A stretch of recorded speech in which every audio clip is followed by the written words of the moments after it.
जिस तरीके से हमारा मकसद है कि बिहार के विकास को लेकर क्या कुछ हो सकता है, क्या कुछ सवाल हैं, क्या कुछ चैलेंजेज हैं, क्या कुछ चुनौतियां हैं, उन सब पर मंथन करने के लिए हम यहाँ पर इकट्ठा हुए हैं।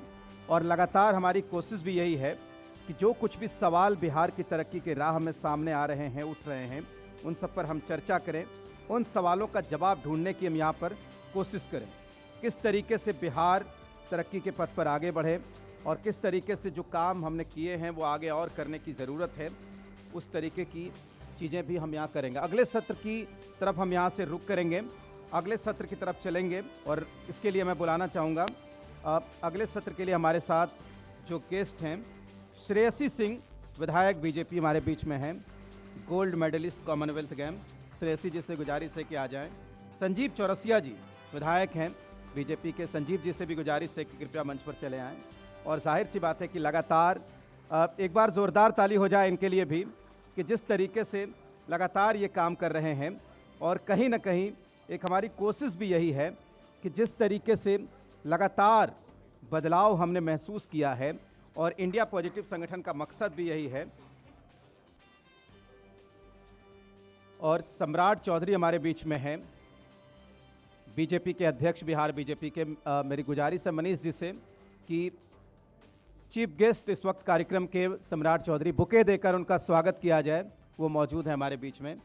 मनीष जी से गुजारिश है कि बुके देकर उनका स्वागत किया जाए। सम्राट चौधरी, अध्यक्ष बिहार बीजेपी, नेता प्रतिपक्ष बिहार विधान परिषद, बहुत स्वागत है आपका सम्राट जी। और अगले सत्र की तरफ चलते हैं। अगले सत्र के लिए दो महत्वपूर्ण अतिथि हैं जो इस वक्त हमारे साथ, संजीव जी हैं, श्रेयसी जी हैं जो हमारे साथ जुड़ी हुई हैं। इनसे हम बातचीत को आगे बढ़ाते हैं और मैं इस सेशन को अब ज्वाइन करता हूं। एक बार जोरदार ताली हो जाए सबके लिए।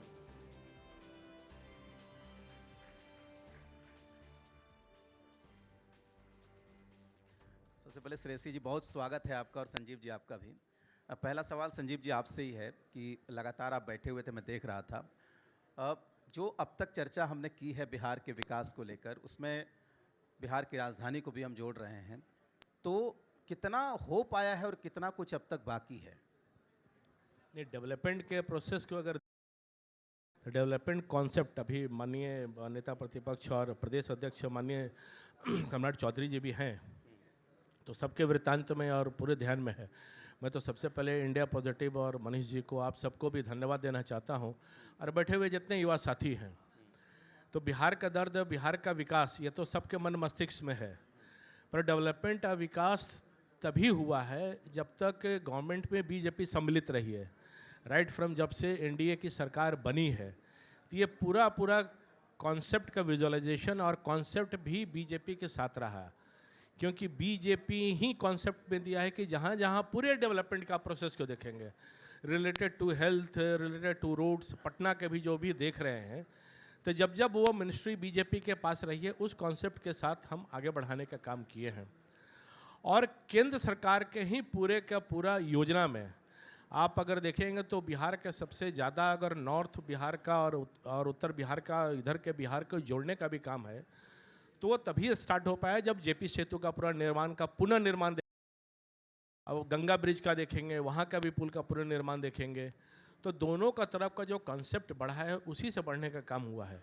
तो पटना का जो भी कॉन्सेप्ट है, अदरवाइज क्या है कि जो पहले के भी सत्ता में रहे, चाहे वर्तमान मुख्यमंत्री हैं, बिल्कुल, तो उनके कॉन्सेप्ट में पटना को एक्सपैंड करने का नहीं रहा। जबकि हम लोगों ने बार बार कहा कि पटना इतना दूर तक एक्सपैंड हो सकता है, एक तरफ पुनपुन नदी, एक तरफ गंगा नदी, दोनों के बीच का अगर एक्सपेंशन का जब तक प्लान नहीं करेंगे, जो कि सबसे रहता वो पटना है।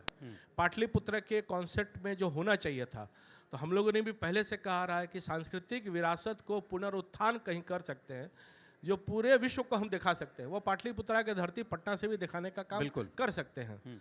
तो भविष्य में हम लोग जब पूरे दमखम के साथ अपने जब योजना को आगे बढ़ाएंगे, तो उस पर निश्चित तौर पर पटना का सबसे ज़्यादा विजुअलाइजेशन होगा और उस कॉन्सेप्ट को हम बढ़ाने का काम कर सकते हैं। आप देखेंगे तो पूरा मेस पटना को कैसे बना के रखा है, चूंकि सरकार की योजना नहीं है, जो है उसी में डेवलपमेंट को मथने का काम होता है। मतलब फ्यूचर सेंट्रिक हमारे पास विजन होना चाहिए जिसके जरिए हम इसको बढ़ा सकें। बस ठीक है, वही मैं है, सबसे ज़्यादा है कि फ्यूचर को ही कहाँ तक हम एक्सपैंड कर सकते हैं हाँ। कि उसके ग्रोथ, उसके कल्चर, उसके पॉपुलेशन, सब ग्रोथ दूर तक जा सके। ठीक है संजीव जी, मैं अगला सवाल आपसे करूंगा। श्रेयसी हमारे बीच में है, आपसे ही सवाल होगा कि एक बिहार के बेटी के रूप में पहले आपने स्पोर्ट्स में काम किया और अब सियासत में आप काम कर रही हैं। तो अब हम लगातार इस पैनल में भी और इससे पहले भी हर जगह हम चर्चा कर रहे हैं कि 9 साल जो केंद्र की मोदी सरकार ने 9 साल का कार्यकाल पूरा किया है, तो स्पोर्ट्स को लेकर इसमें क्या कुछ किया गया इन 9 सालों के अंतराल में, जो बड़ा लंबा पीरियड होता है 9 साल का, तो इसमें खेलों को बढ़ावा देने के लिए क्या कुछ हुआ, क्या आपने महसूस किया? पहले भी चूंकि आप थीं और अब भी हैं, तो क्या कुछ खेलों को बढ़ावा देने के लिए इस बीच में हुआ है और इसमें बिहार जैसे राज्य के लिए कितना अवसर है?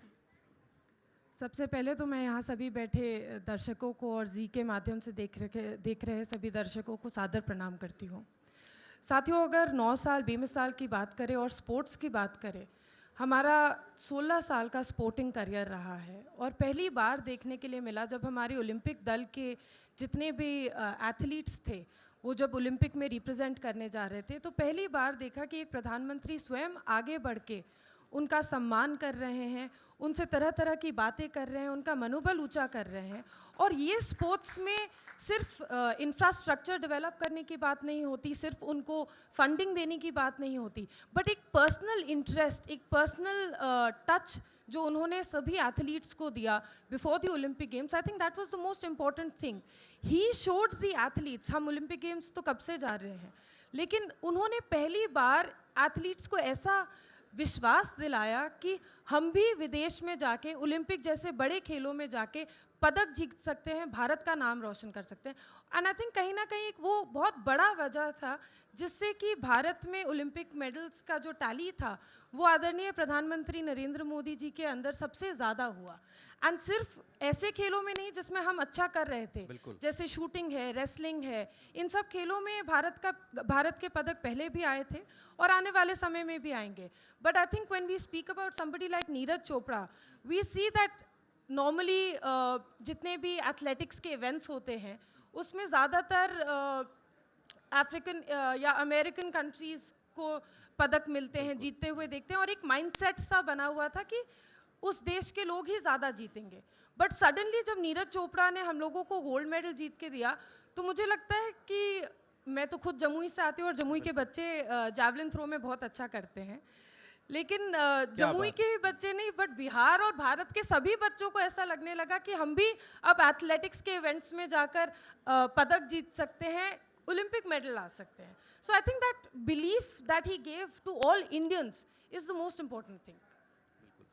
श्रेयसी, जो हमारी पीढ़ी है या जो हमसे पहले की पीढ़ी है वो मिल्खा सिंह की कहानियाँ सुनकर बड़ी हुई, कितने सेकंड से पीटी उषा चूक गई इसकी कहानी सुनकर बड़ी हुई। हमें भी बहुत अच्छा लगा जब नीरज चोपड़ा ने गोल्ड मेडल लिया। तो मैं मानता हूँ कि आज़ाद भारत की वो सबसे बड़ी घटना थी कि जब पर्सनल आप व्यक्तिगत स्पर्धा में एथलेटिक्स में आपने गोल्ड मेडल लिया है।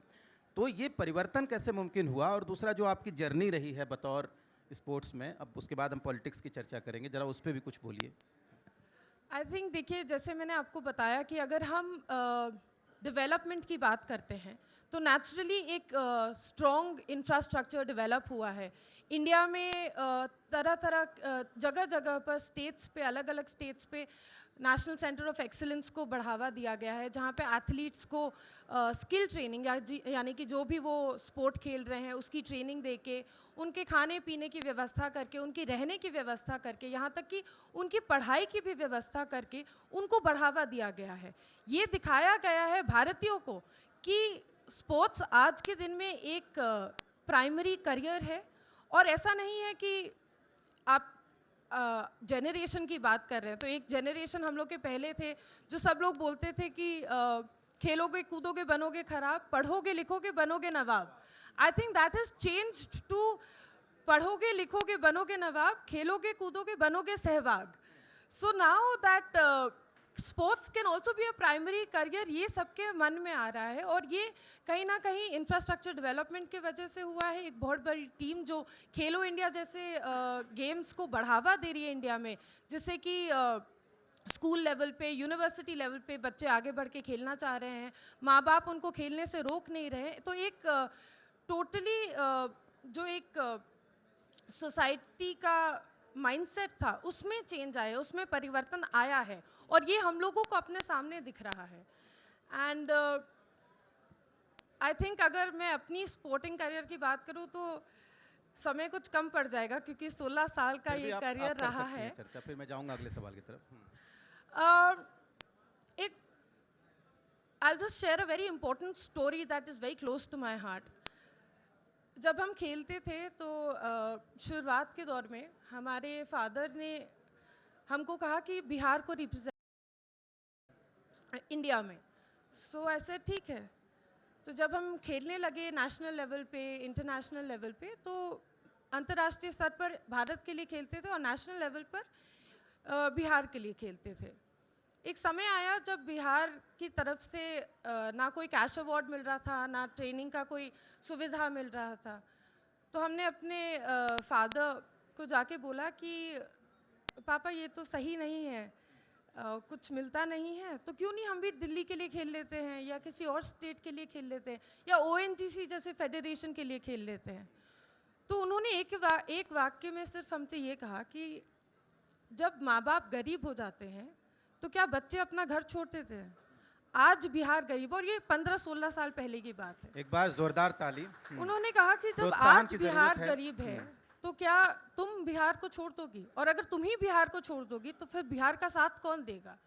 ये 15 साल पहले की बात है और आज भी जब नेशनल लेवल पे हम खेलते हैं तो बिहार के लिए ही खेलते हैं, बिहार के लिए ही जीतते हैं। संजीव जी, अगला सवाल आपसे है कि जो एक टॉप क्लास सिटी की बात हम लोग करते हैं, वर्ल्ड क्लास सिटी का टर्म आया बहुत, तो पटना कितना खरा उतरा उन पैमानों पर? अभी कितना कुछ होना बाकी है? ठीक है, मेट्रो आ जाएगी, ओवर ब्रिजेस बन गए बाकी, लेकिन फिर भी देखते हैं कि 1 घंटे की बारिश होती है, पानी जम जाता है। ये पूरा प्लान जो पटना का सिटी का है वो बेसिक कहीं ना कहीं प्लान में ही फॉल्ट है कि पटना का पूरा स्ट्रक्चर देखेंगे तो वो कटोरे के सिस्टम में है। तो जो फ्लो का है, लास्ट टाइम भी देखेंगे तो पहले से जो प्लान होना चाहिए था कि हम फ्लो को किधर ले जाएंगे, तो गंगा जी की तरफ ऑलवेज प्लान रहता था कि पानी का फ्लो को ले जाएंगे। हमको ध्यान में है कि माननीय अध्यक्ष जी भी यहाँ बैठे हैं, नगर विकास मंत्री थे, तो उन्होंने बहुत सारा प्लान पटना के लिए किया था कि पटना के डेवलपमेंट का, ड्रेनेज का, बड़े बड़े जो प्लान का है, तो वो सब वैसे ही ठंडे बस्ते में पड़ा रह गया। उस प्लान को आगे बढ़ाते तो पटना का एक अलग एस्पेक्ट हम लोग अभी देख सकते थे।